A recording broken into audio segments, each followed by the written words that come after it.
Yan, hello, good morning mga paps, good morning mga mao. So ito na, nainggit ako kay Azi eh. Vlog tayo ng elementals. Yan, so lakas pa tayo. Makikita nyo, LM damage ko 1 to 20. So silipin natin. Yung LMs ko, naka-off yan. Inaps ko lang to, level 15, kaya medyo mataas yung damage.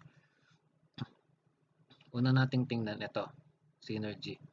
So para saan ba yan? Pag na-activate to, makukuha natin tong stats na to. HP, attack, tsaka defense. Pansin nyo, ang taas. Pero paano ba natin makikita itong mga activation numbers na to? Ito yung elemental power ng orb. So, saan natin makikita? So, click ka dito. Pag kinlik mo isang orb, makikita mo to elemental power niya, 6. So, may lightning dito, 30. Sabihin dapat ito, maging 30 para umilaw to. Pag nakuha natin lahat yan, activated to. Okay. Next. Ngayon, paano naman mag-upgrade ng orb? So, makikita yun dito sa reset. Pag kinlik mo to, yan, meron siyang maximum stats na binibigay. Hindi ko alam kung random ba to na 2 to 10 or mag-a-add siya hanggang 10 or magiging maximum lang niya ay 10. Kasi ano lang to eh, common lang siya, white lang siya. Palagi ko mas mataas kapag green, blue, tsaka purple.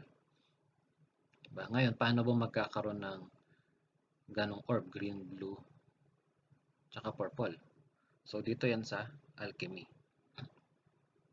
So, sa alchemy, pansin nyo, may makikita kayo dyan na low, medium, high. So, yung low, medium, high, yun yung chances ng success rate na makabuo ka ng orb. Hindi siya yung success ng quality, hindi siya yung high quality. Kasi pansin mo, ito ay common. Tapos, lagay tayo ng yan. Makikita nyo to, medium. Pero, white pa rin siya. Kahit medium yan, hindi niya napapataas yung quality ng orb. Tumataas yung quality ng orb pag mataas yung quality ng material. Halimbawa, rare o kaya purple. Yan. So para makita natin, meron ako ditong binili na pure na purple na thunder. So galing yan dun sa event binili ko. So yan yung unahin natin. Tapos maglagay tayo ng common white na defective. So hindi pa siya pure. So makikita nyo, lumalabas yan high, tapos kulay green na siya. Yan, green. So mas mataas yung quality ng material, mas mataas yung quality ng orb na ibibigay. Pero syempre, hindi ko gagamitin yung purple, tapos sasamahan natin ng common. Mas maganda, purple sa purple.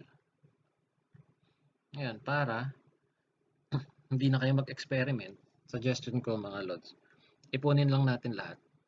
Let's say ito, karoon ka ng 4. So, umpisa lang naman. Kesa mag-experiment ka kung ano yung combination na kailangan. Kasi, pag meron ka dyang 3 na magkakatulad, pindutin mo lang to, kukunin niya na kagad yung 3 magkakatulad. Automatic high. Sabihin, high chances na maging successful, na makakreate siya ng common na ice orb. So, ganun lang siya. Diba? So, tapos, check naman natin tong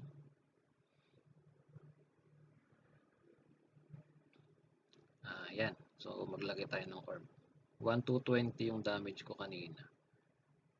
Tapos, check din natin yung dagdag sa BP. Yan, makita nyo, meron ako dito plus 8. Ito, plus 10. So, pag inactivate mo siya, yan, makita nyo, 100k yung dagdag sa BP niya. Common pa lang lahat to. Wala pang green dyan, lalo na kung may green at may purple dyan, di ba? Tapos sa Etramo, yan, nakabili na ako ng Etramo. Saan ba binibili yung Etramo? Dito sa mall. Meron ditong Honor Mall. Dahil nakukuha naman yan sa 3v3. May Etramo dito, bilhin nyo na. Kasi kaya, pwede nang i-activate. Yung Etramo, meron ako dalawang extra orb. Lagay natin. Tapos, gagawa pa ako ng extra. Yan. So, makagawa ko ng isang ice orb. Tapos, place orb ko ulit. Kukunin nyo yung thunder. So, high pa rin yan, pero puti pa rin. Yan. So, dahil dyan, malalagyan ko yung etramo ng dalawa pa. Yan. Plus 4. Kahit nag-high siya, plus 4 lang. Ito, plus 6. So, random talaga siya. Yan. So, pag inactivate natin, plus 132k. Pansin nyo, ang damage ko, from 1 to 20, naging 1803. So, ganun, mga paps yung yung basic information na alam ko sa LMs. Kaya ipon-ipon lang muna. Kahit mga common. Importante lang mapataas natin yung damage para pwede tayo sa higher boss ng Kalima. Okay, yan. Ingit ako kay Asi vlogger Alright.